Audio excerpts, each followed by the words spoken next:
Hello gamers, this is Noobzilla. Time for some more Crowfall information. J. Todd Coleman is one of the lead developers for Crowfall, and he dropped some awesome information on us today.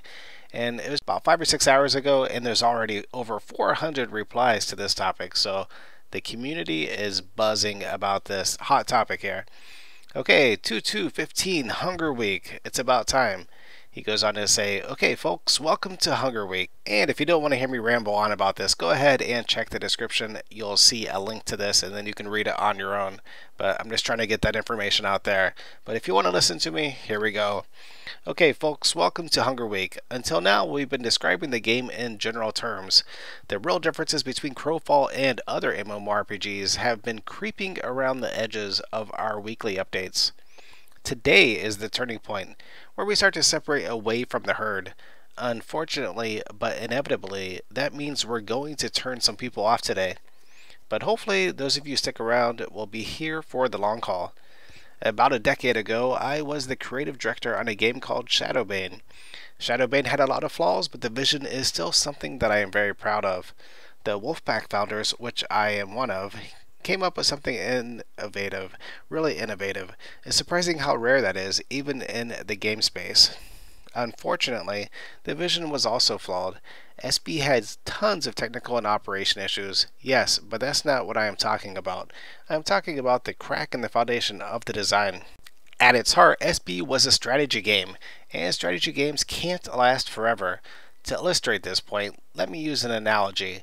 Every Thanksgiving, my family gets together for a game of Risk. Only it's not let's play Risk every Thanksgiving, it's let's pick up from where we left off last year in the same game of Risk. The same game, the same conflict year after year after year. Imagine that. In year 2, Uncle Bob starts winning. In year 3, Uncle Bob presses the advantage. By the end of the game session, Bob basically owns the board. Fast forward 10 years, we're still playing the same game. Uncle Bob is now an unassailable tyrant. The other players, which is everybody besides Uncle Bob, all wander away from the board to watch football or something because they know they don't stand a chance. If a new player joins the game, Bob snuffs them out in their infancy and they quit immediately. Everyone is bored. Even Uncle Bob is bored because he hasn't faced a challenge in over a decade. But he won't give up by choice. That isn't human nature. In Shadowbane, I called this phenomenon server stagnation.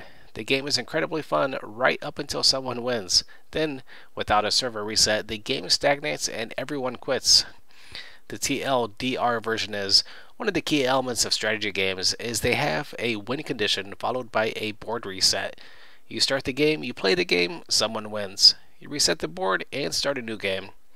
One of the key elements of MMOs is they are persistent. Actually, that's not the word, is it? They're permanent. Players expect to play them over years, and the game world is generally static. These two design goals seem diametrically opposed. The game must reset, and the game must last forever. Can they be married together? I think they can. Eternal heroes, dying worlds. What if characters are persistent and permanent, but the worlds are not? What if your character exists outside of any given campaign and can join new matches once the match is over? This opens up a whole new world of design possibilities.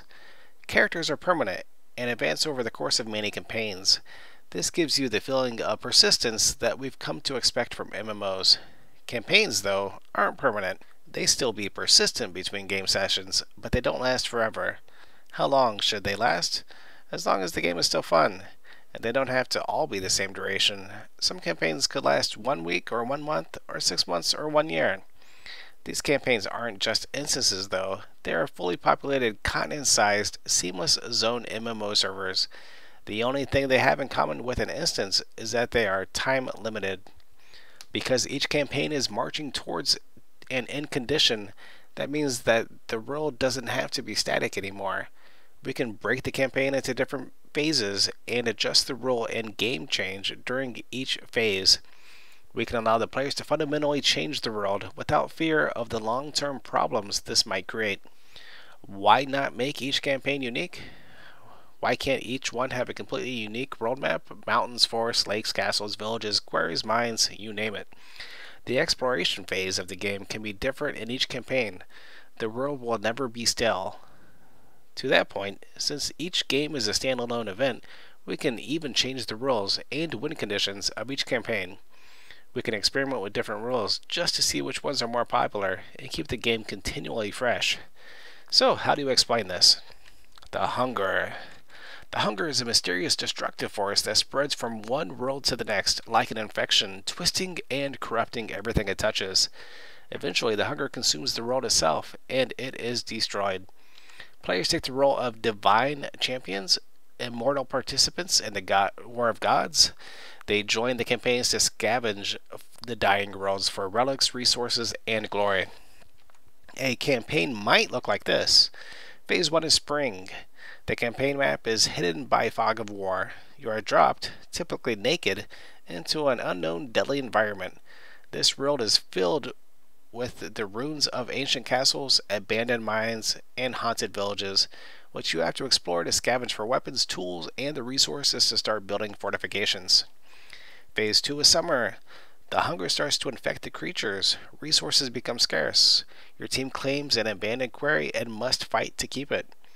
You use the stone to build an ancient keep, to use it as a staging area to attack their neighbors. Phase 3 is Fall. The creatures become more deadly as the hunger takes hold. Resources are heavily contested and transporting them is fraught with peril. Your guild frenetically builds a wall around your city as the nature of conflict shifts from smaller skirmishes to siege warfare. Phase 4 is Winter. The environment is brutal. Warmth is hard to come by. Your kingdom grows in strength, your neighbors falter, and you demand that they swear fealty or face complete loss of the campaign. Instead, a handful of smaller kingdoms choose to band together against you. Phase 5 is Victory and Defeat.